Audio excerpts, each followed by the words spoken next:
कोकणातील प्रत्येक अपडेट जाणून घेण्यासाठी आजच माझे कोकणच्या सोशल मीडिया प्लॅटफॉर्मला लाईक, फॉलो आणि सबस्क्राईब करा।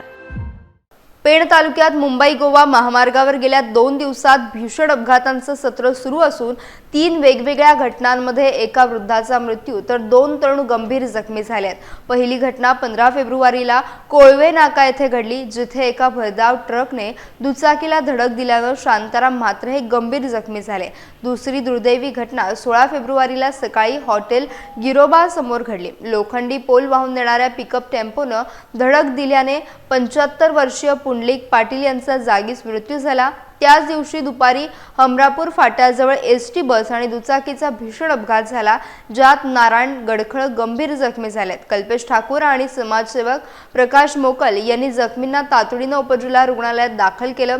या 3ही घटनांची नोंद वडखळ, पेण आणि दादर सागरी पोलीस ठाण्यात करण्यात आली असून पोलीस अधिक तपास करतात। महामार्गावरील वाढत्या अपघातांमुळे प्रवाशांच्या सुरक्षेचा प्रश्न आता अत्यंत गंभीर झाला आहे।